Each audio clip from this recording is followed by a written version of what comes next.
le grand impact médiatique de l'événement, la visibilité des jeux ainsi que l'accès au marché mondial. C'est une opportunité qui ne se retrouve pas devant une compagnie à tous les jours, car c'est pour en plus une durée de 10 ans. Ensuite de ça, les produits différents des autres partenaires. Ça veut dire que, comme j'ai mentionné quelques marques dans la compagnie de notre client, en fait, il y aurait les compétiteurs que ceux qui œuvrent dans la même industrie. Par exemple, Sonic, il y avait aussi Samsung et ceux qui sont dans l'industrie plus technologique. Donc, ça les différencie de ce point de vue-là. Ensuite, nous allons vous présenter les stratégies d'accélération du mouvement. Donc, premièrement, l'idée qui nous est venue à la fin de compléter le mandat a été la création d'une fondation qui serait reliée au projet Merci Maman. La création, dans le fond, comment on voit ça? Ça serait un produit, tous les produits, toutes les marques seraient reliées par une fondation. Où est-ce qu'il y aurait le logo des Jeux olympiques. Après ça, en dessous, il pourrait avoir un petit slogan comme Merci Maman, et après ça, juste un petit logo qui pourrait être représenté comme une rose pour définir la pureté des mamans. Puis d'une couleur, peu importe, ça pourrait être le lilas puisque c'est quand même une couleur riche.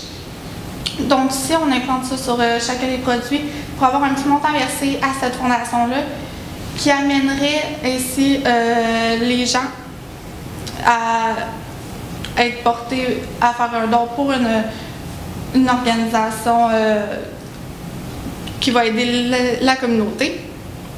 Puis ça ici aussi, ça pourrait aider pour eux, ça pourrait être un lancement de publicité d'une campagne publicitaire en relation avec la fondation sous tous ces angles. Marthe va continuer.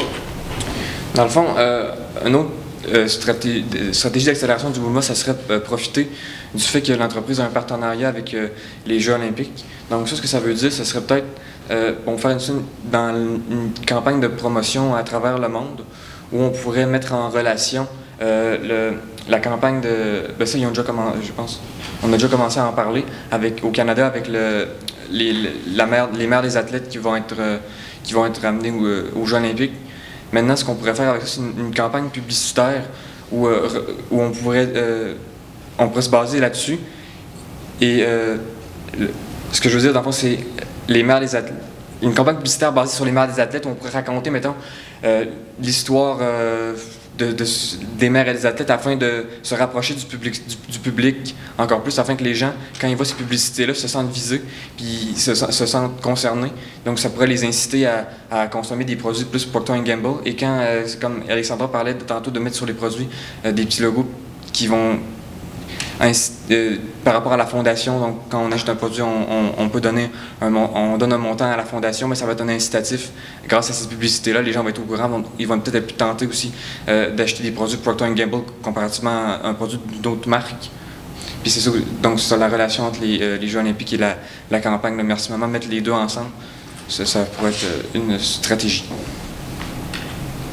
Ensuite de ça, les relations entre les marques et l'entreprise. Ce serait important que les gens soient capables d'identifier le logo en fait quand ils voient un produit, parce qu'ils ne savent pas nécessairement que le produit de Pantene, c'est un produit par la compagnie, par Procter & Gamble, pardon.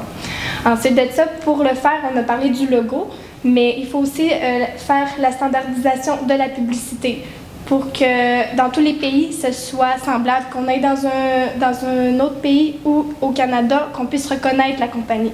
C'est important pour qu'on s'identifie bien à Procter & Gamble dans toutes les marques.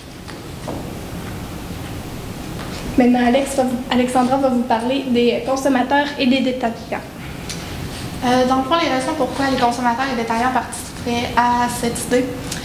Premièrement, les consommateurs seraient capables de s'identifier autant à la compagnie qu'aux mères des athlètes, qu'aux personnes qui seraient représentées dans les publicités. Donc, ça viendrait vraiment plus chercher les clients sur une base émotionnelle.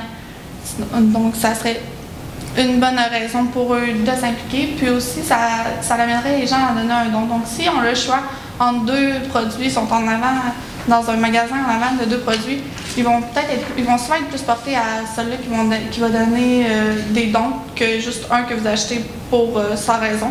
Et aussi, s'il y a des gens qui ne sont pas nécessairement portés sur une cause, donner de l'argent à une cause, mais ils pourraient donner, vu qu'ils vont voir le signe des Jeux olympiques, bien, ça pourrait leur donner un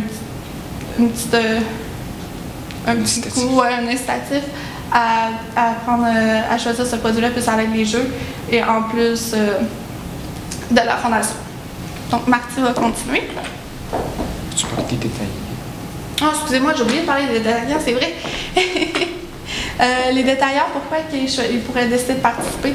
C'est que aussi ça aiderait leur image à eux, en plus de la compagnie, puisqu'ils feraient la promotion d'un produit qu'ils donneraient à une fondation. Puis aussi, ça pourrait augmenter leur vente, puisque souvent, comme je l'ai dit tout à l'heure, les gens sont plus portés à choisir un produit qui donne à une fondation qu'à un produit qui n'en donne pas. Donc, ça pourrait augmenter leur vente et ainsi augmenter leur profit. Donc, maintenant, les avantages que l'entreprise obtiendrait suite à cette stratégie, ce serait premièrement, ça ferait augmenter leur vente. Pourquoi?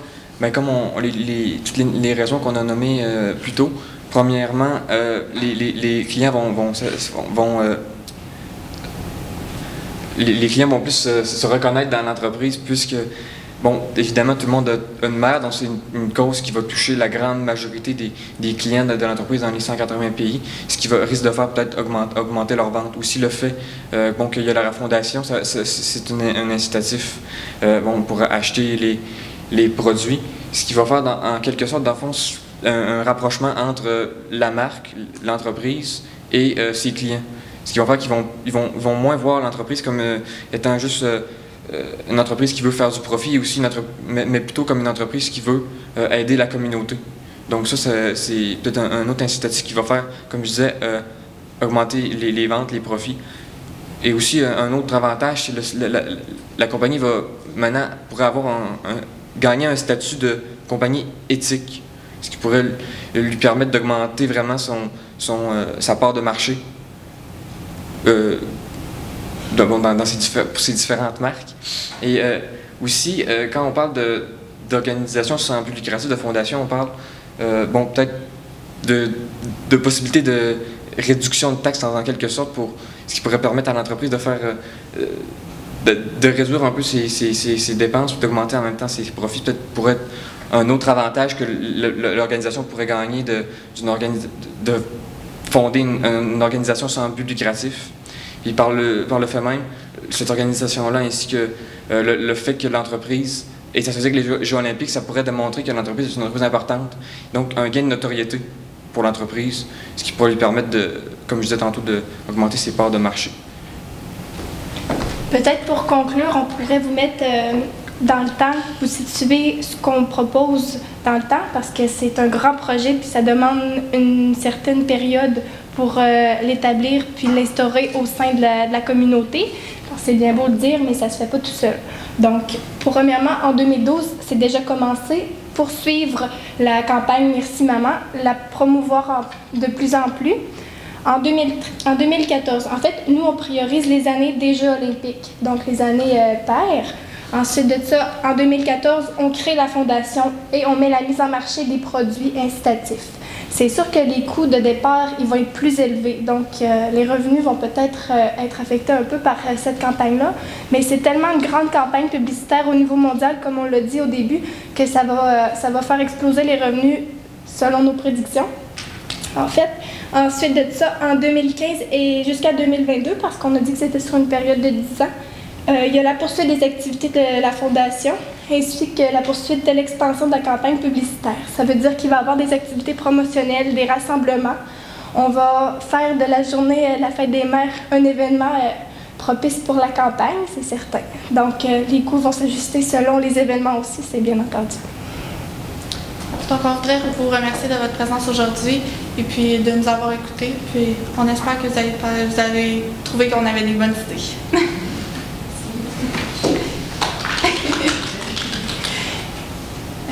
On va aller 5 minutes de questions.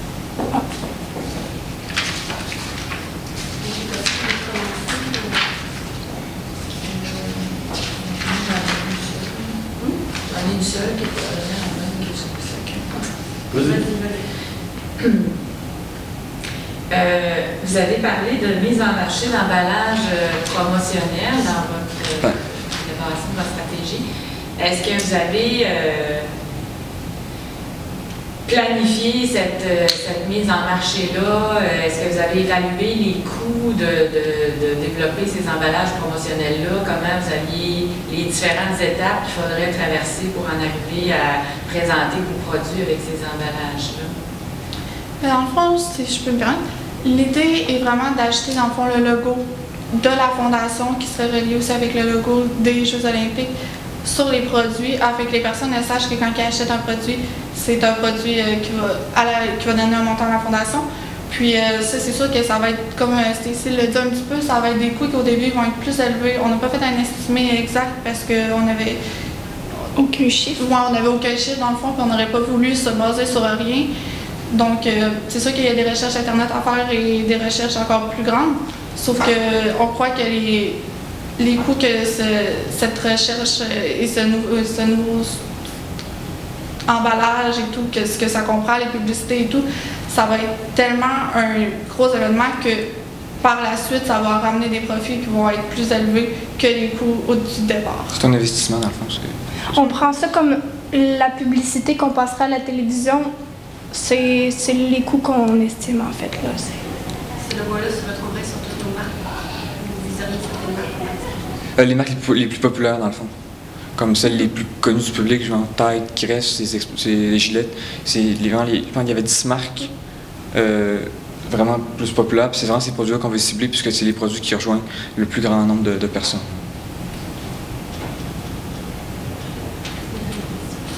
Vous m'avez parlé dans le fond, qu'il faudrait essayer avec cette stratégie-là de faire connaître P&G derrière toutes les marques. OK. Est-ce que vous pouvez détailler, m'avez dit que vous feriez des publicités qui devraient être dans le même format et de ligne. Est-ce que vous me détaillez un peu plus cette solution-là? Comment faire pour que P&G soit associé à toutes ces marques-là, puisque c'est nouveau pour la compagnie qui avant ne s'affichait pas du tout? Ce qu'on dirait, c'est qu'on pourrait continuer de faire. Les marques font des publicités un peu différentes, mais ce qu'on pourrait avoir, c'est comme un slogan qui serait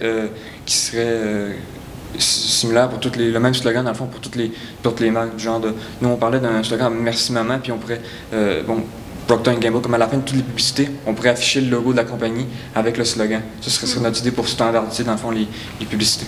Puis implanter l'idée de Merci Maman dans toutes les publicités, dans le fond, de chacune des... Puis aussi, ce qu'on avait demandé, je pensais, c'est afficher sur les produits beaucoup plus clairement le logo de la compagnie, Procter & Gamble, de toutes les marques, dans le fond, pour que ce soit plus reconnu, qu'on associe les produits aux marques plus facilement. Au niveau de la fondation, vous avez parlé de certains montants qu'il va falloir mettre à l'intérieur de ça. J'aimerais savoir un peu plus de combien il va falloir mettre. Il va y avoir plusieurs fondations, si j'ai compris. Une fondation. C'est ça. Des montants. Quand on parle de montant, si on parle que, mettons, je donne un exemple, là, un produit coûte 10 $, on va dire, si vous achetez ce produit-là, 1 $ du coût du produit va aller dans la fondation. La fondation qui pousserait pour aider, comme nous on parle d'une fondation pour aider qui sont les mères plus en difficulté, peut-être les mères monoparentales, une fondation comme ça. Puis quand mettons, on achète un produit, on dit que 1 $ du prix, un prix comme ça va aller dans la fondation. On n'augmenterait pas le prix, par exemple. Ce serait vraiment la compagnie qui offrirait le 1 $. C'est juste pour promouvoir en fait que les clients aient acheté le produit pour la cause. On lie la compagnie avec la cause, dans le fond. J'aurais une autre question. On a parlé un peu comment ça pourrait intéresser nos détaillants. Vous avez dit justement que la fondation, le fait d'être liée, ça serait intéressant pour eux, ça augmenterait dans leur notoriété. Mais si je pense à nos gros clients, comme par exemple Walmart ou Loblaws, vont nous demander qu'est-ce qui me différencie mon plan à moi Loblaws versus mon plan à Walmart. Est-ce que vous avez une idée comment? Parce que les deux vont se dire si tout le monde bénéficie de la même publicité, c'est plus un... Si je me différencie pas parce qu'on est tous sur la même base. Donc comment on peut essayer de le présenter à nos clients pour leur montrer que ce serait plus unique en avant. Pas que Loblaws sente qu'on présente la même chose à son compétiteur. Ben, je pense que les produits aussi qu'on retrouve chez Walmart et chez Loblaws, si on prend cet exemple-là, sont pas pareils. Donc c'est sûr que peut-être d'offrir les publicités en plus grand nombre dans différents domaines. Si je prends par exemple pour Walmart, ça pourrait être plus vers les cosmétiques et tout, qu'on verrait plus les publicités Merci Maman, comparé que chez Loblaws, ça doit être plus le Bounty ou des trucs comme ça. Donc ça serait vraiment plus autour des produits d'entretien ménager, où est-ce qu'on pourrait plus voir le slogan Merci Maman. Donc vraiment de séparer les différentes sections de la compagnie pour être capable de gérer les besoins de chacun des marchands. Non. Donc, ça fait son tour de questions. D'accord. Donc on sort. OK. C'est bon. Merci. Merci à vous. C'est le début d'une longue journée. Oui. Oui. Merci d'avoir assisté. Juste pour vous introduire un petit peu. Ils viennent nous chercher